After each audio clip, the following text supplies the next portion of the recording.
Psoriasis, eczema, rashes, അതുമാത്രമല്ല dermatitis പോലുള്ള ബുദ്ധിമുട്ടുകൾ, ഇങ്ങനെയൊക്കെ പ്രയാസപ്പെടുന്നവർക്ക് വളരെ പെട്ടെന്ന് ആശ്വാസം കിട്ടുന്ന ഫലപ്രദമായിട്ടുള്ള മരുന്ന് പ്രയോഗ രീതിയും ചികിത്സാ രീതിയുമാണ് ഞാൻ നിങ്ങളെ പരിചയപ്പെടുത്താൻ വേണ്ടി പോകുന്നത്.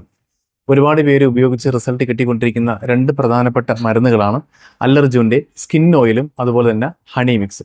ഇത് നമുക്ക് ശരീരത്തിൽ കൂടുതലായിട്ട് വരുന്ന റാഷസുകളെയും അതുമാത്രമല്ല അസാധ്യമായിട്ട് കണ്ടുവരുന്ന ചൊറിച്ചിൽ, എക്സിമ പോലുള്ള ബുദ്ധിമുട്ടുകൾ, സ്കിന്നിൻ്റെ ചുളിവുകൾ ഇങ്ങനെയൊക്കെ മാറ്റിയെടുക്കാനും സഹായിക്കുന്നുണ്ട്. തുടർച്ചയായിട്ട് നമ്മൾ ഒരു മാസം ഉപയോഗിക്കുമ്പോൾ തന്നെ നമുക്ക് നല്ല റിസൾട്ട് കിട്ടും.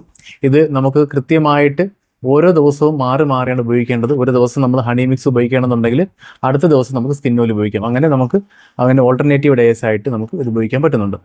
ഒത്തിരി പേർക്ക് റിസൾട്ട് കിട്ടിയിട്ടുള്ള ഒരു മാർഗം തന്നെയാണ് ഈ പറയുന്ന രണ്ട് മരുന്നുകളും. അതിലേറ്റവും പ്രധാനമായിട്ട് ശ്രദ്ധിക്കുന്ന കുറച്ച് കാര്യങ്ങൾ കൂടിയുണ്ട്.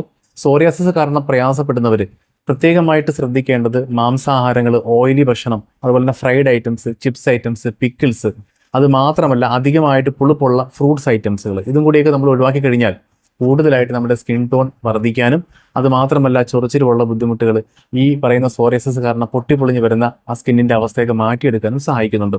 അപ്പോൾ ഈ പറയുന്ന ജീവിതശൈലിയിലെ ചിട്ടയായ ക്രമങ്ങളും ഈ മരുന്ന് പ്രയോഗ രീതിയിലൂടെ നമുക്ക് സോറിയാസിസിനെ നിയന്ത്രിക്കാൻ സഹായിക്കുന്നുണ്ട്.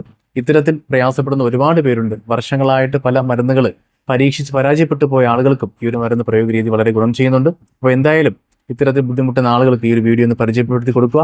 അല്ലർജുൻ്റെ സ്കിൻ ഓയിലും ഹണി മിക്സ് ഉപയോഗിച്ചിട്ട് അതിൻ്റെ റിസൾട്ട് കൂടി ഒന്ന് അറിയിക്കുക. ഓക്കെ.